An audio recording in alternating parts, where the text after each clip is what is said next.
So now that we have our design pretty well complete, we have a nice corridor that we're satisfied, at least for now. What we're going to do is begin to finalize things. One of the things I want to do then is build a corridor surface, and then from that surface I want to generate some different looks. So one of the things we'll look at is contours, and we can also look at slope arrows, kind of see what the drainage is doing. Then we'll take the surfaces and paste them together, and then kind of look at the final version, what this corridor in Redway will look like. So what we're going to do is go to the corridor, and actually, let's see, we're going to build a corridor surface. So what I'm going to do is create a corridor surface, and I want it out of the top. Remember, there's different types of things I can base it on, so I'm going to base it on top. I got to add that, and under top, that looks good. Let's see, we're set to surface style. Instead of 2s and 10s design, why don't we go ahead and set that to 5 and 25 design, so we don't match what we've got for our existing. And I want to put a boundary on this, because if I don't, what will happen is the 10 will want to tend to go across and create these long skinny triangles. So we're going to shrink wrap this thing.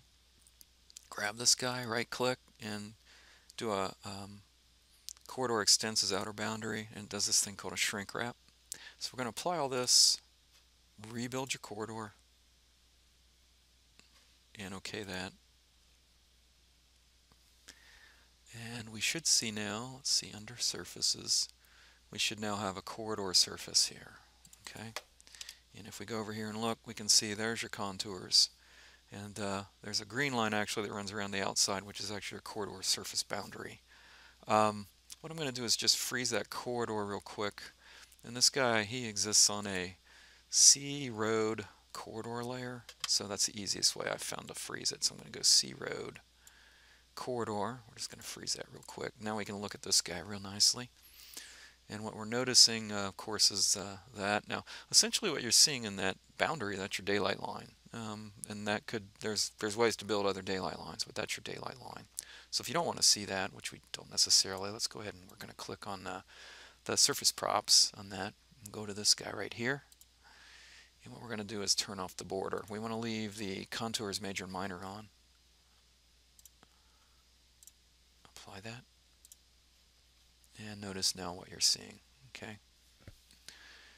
Now the other thing that's interesting is let's turn on our existing ground, and let's kind of see how that works with that. So we're going to go back to our surface here. We've got that set to no display. Let's take a look at the 5 and 25 background. Apply that. And now we can see just kind of how this is working. And you can notice these things are hitting pretty well with each other. They don't always do that, and sometimes you get a few little irregularities, but in general this just has done a wonderful job for us. If you've ever had to do this by hand, which I think you're working on one of those projects right now in the lecture material, you know that it's a very, very involved process, but this just makes it a snap to be able to do this.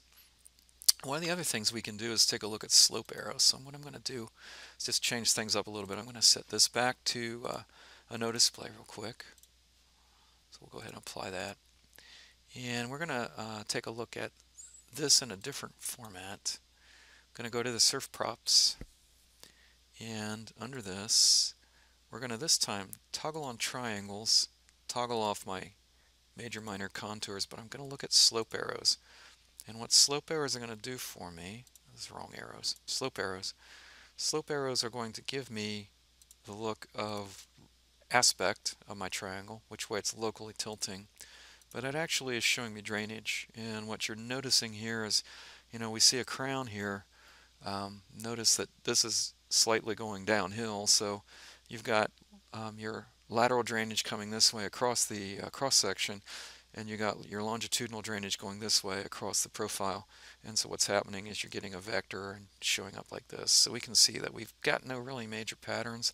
You'd be looking for arrows congregating in one location on the pavement, and that would be something you definitely have a problem with. And right now that doesn't look like that's an issue. So everything looks pretty decent. So this is a great tool when you're looking at that trying to figure that out. You can kind of see what's going on with our ditch here. Definitely notice how our ditch is flowing along with that. Remember, like we said, this ditch could actually be on a different profile and in a different alignment than just be parallel to this. So this ditch could actually be starting here and coming out like this, widening, dropping, all those kind of things. So we have a pretty nice model as far as we're concerned. So what we're going to do is go ahead and take this back.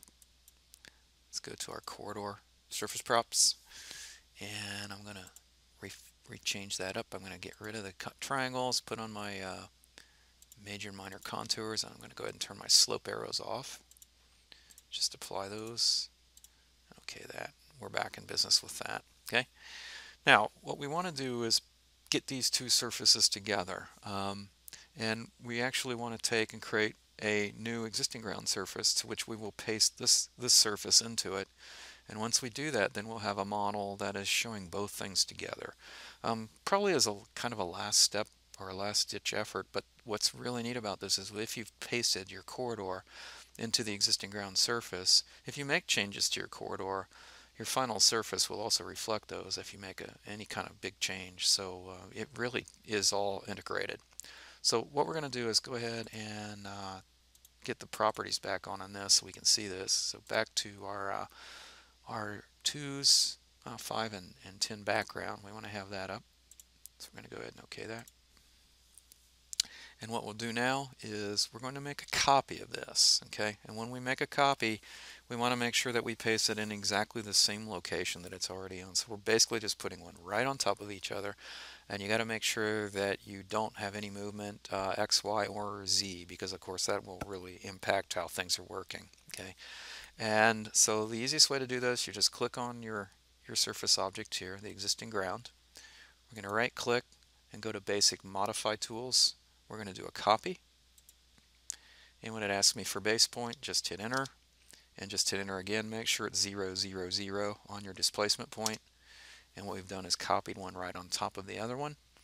And you might notice over here, I'm going to go ahead and close this up a little bit, you now have a new surface out there, okay? So we're going to change this surface. I'm going to get to its props, and I'm going to change the name. We're going to call this our final surface, just to differentiate it. What I'm going to do, just to make sure that it's sitting where I think it is, instead of doing 2s and 25s, I think I'm going to go back to 2s and 10s on a design, just to make sure or verify that they are sitting on top of each other, and you can definitely see they're good to go. Okay, so we're fine on that one. So I'm going to go ahead and go back to surface props. We're going to set this down to back to 2s and 5s background. And then we don't want to mess with this one at all, so what we're going to do is basically get rid of it right now. We don't want to destroy it. We want to have that as our working model if we ever need to go back to it, but this is the one that we're going to be pasting. Okay, so what we have now is the ability to paste one surface to the other. So to paste a surface, what we're going to do is click on the surface, make the edits over here active, right click, and you should notice paste surface. So what should show up in here are the surfaces that you can paste to this one.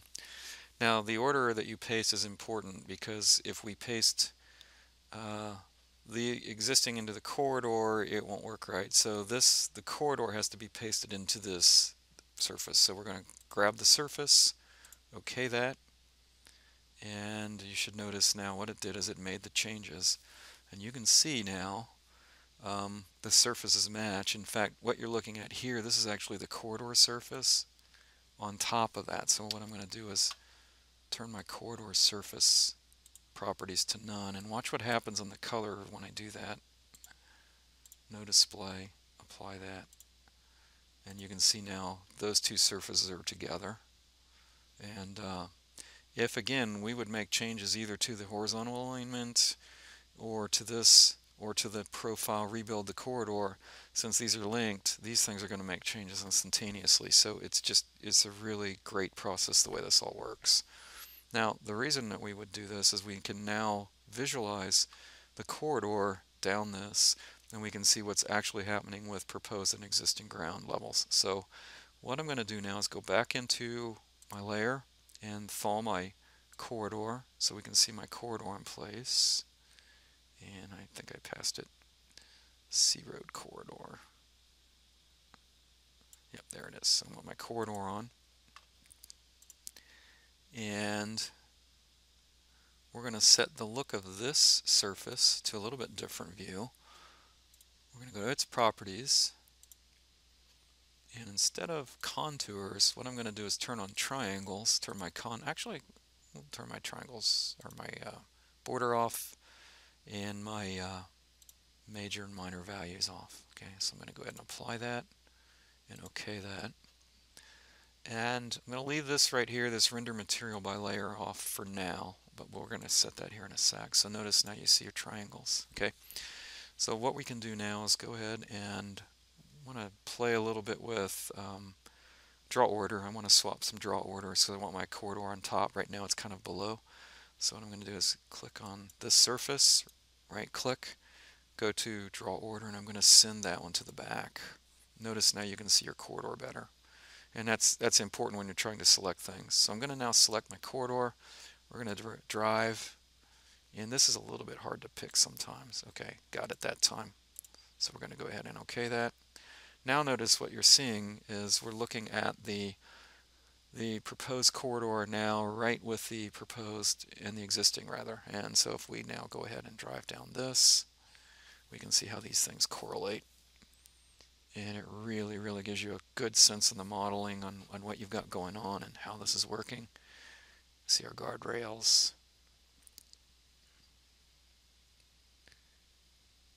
And we can see how that's really, really generated a very nice picture.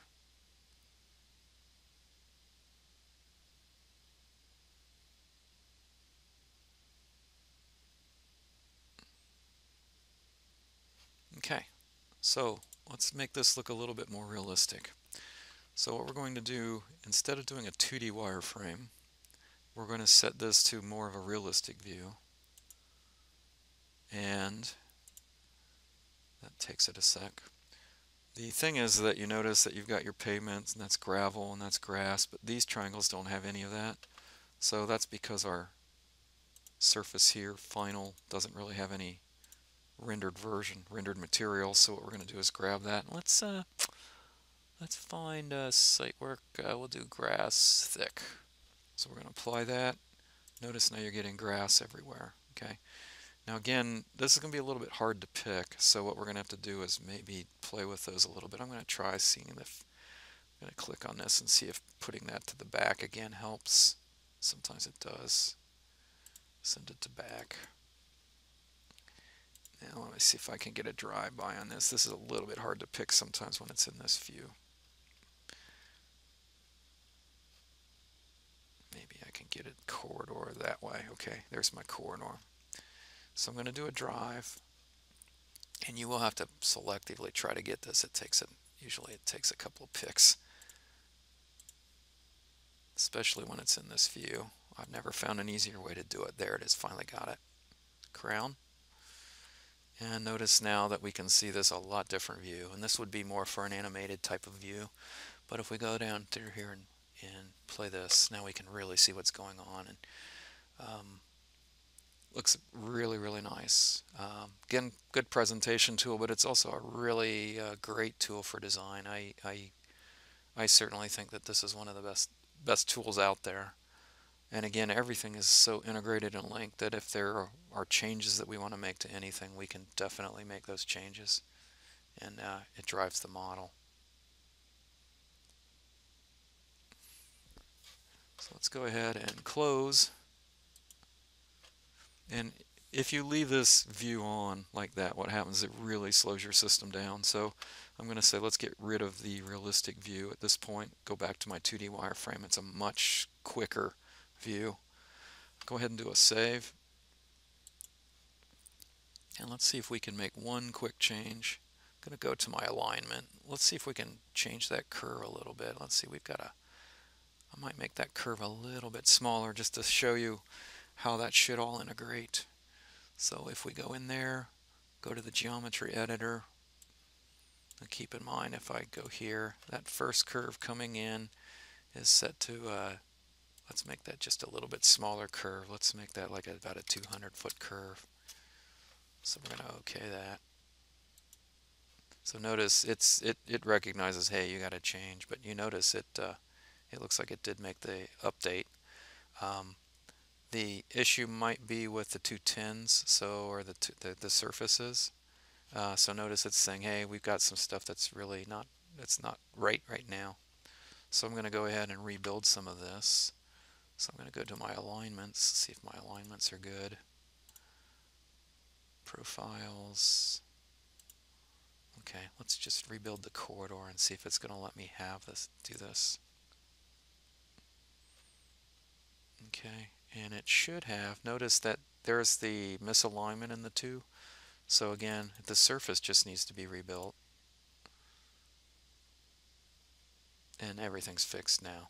So again, not that we would probably want to put a 200-foot curve in there, but just wanted to show you that they are all integrated. Now this is telling me I probably got issues across the board here. So I'm going to go back and fix all of that. But just it's really nice the way this all works, and you can really get a good sense for that. So let's take that back to what it was. We're going to go back to a 12% or a 12 degree. So again, just as simple as that, 12 degrees. Close that. Fix it.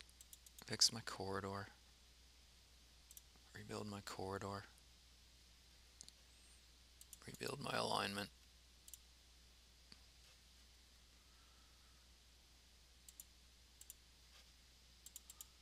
And I think everything's good to go.